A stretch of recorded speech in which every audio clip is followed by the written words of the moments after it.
천국에 올라온 네 종류의 무리들.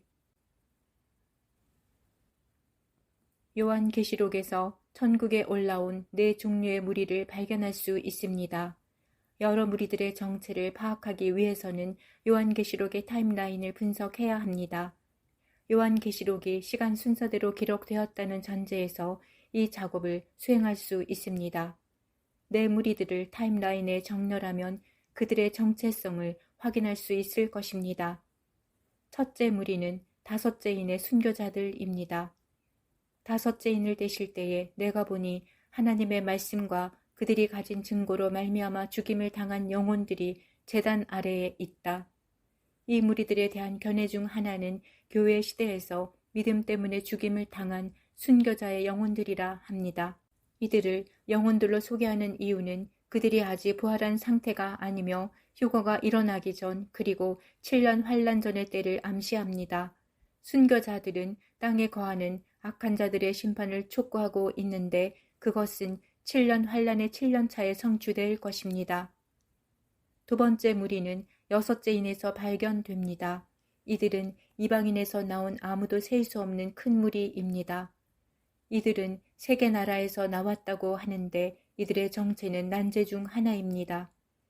이 일 후에 내가 보니 각 나라와 족속과 백성과 방언에서 아무도 능히 셀 수 없는 큰 무리가 나와 흰옷을 입고 손에 종려가지를 들고 보좌 앞과 어린 양 앞에 서 있다.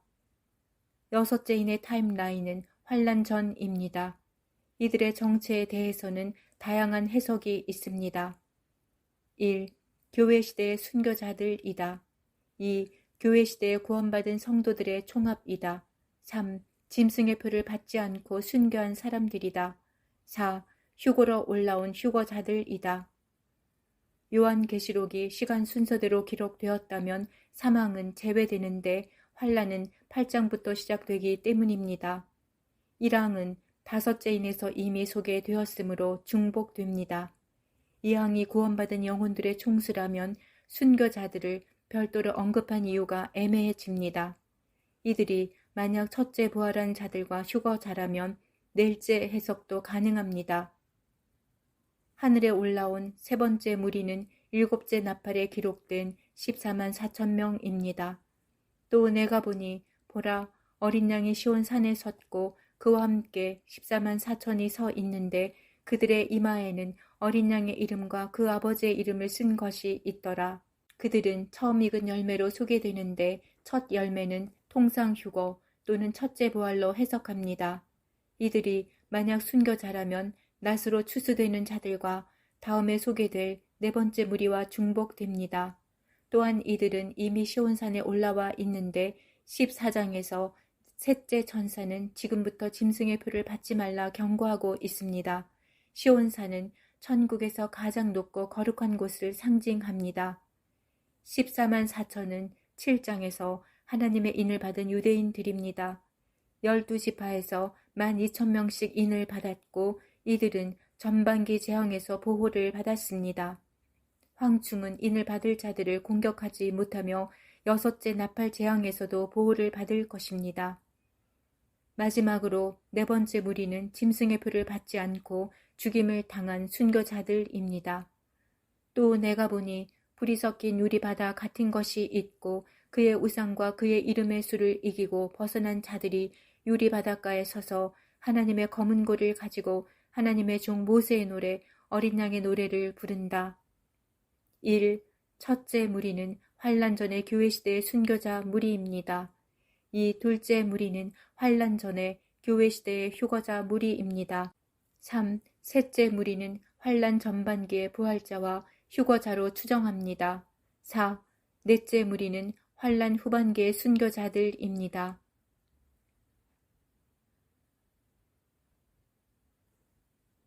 환란 전 두 무리와 환란 중 두 무리가 균형을 이룹니다. 네 무리 중에서 가장 큰 무리는 두 번째입니다. 우리는 둘째 무리와 넷째 무리의 주인공이 될 수 있습니다. 어느 무리에 들 것인지는 지금 우리의 준비와 선택에 달려 있습니다.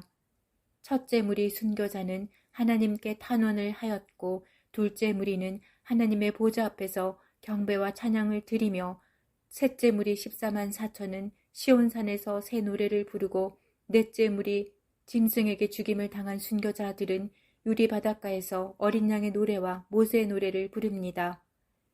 네 무리가 모두 천국에 모이면 19장에서 혼인잔치가 열립니다. 우리가 즐거워하고 크게 기뻐하며 그에게 영광을 돌리세. 어린 양의 혼인 계약이 이르렀고 그의 아내가 자신을 준비하였으므로. 이로 보건대 혼인잔치는 천년왕국 시대에 1000년 동안 열릴 것으로 예상할 수 있습니다. 혼인잔치에 참석하는 대상은 첫째 부활한 사람들입니다. 그들 중에는 왕권을 가진 사람들도 있어서 천년왕국에서 왕노릇을 할 것입니다. 나머지 죽은 자들은 천년왕국이 끝난 후에 부활하고 법정에서 판결을 받아 그들의 거처가 결정됩니다. 이것은 둘째 부활입니다.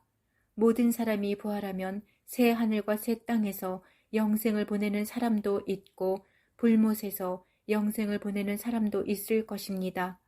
이 상태는 영원히 지속되는 것이니 신중해야 합니다. 아멘.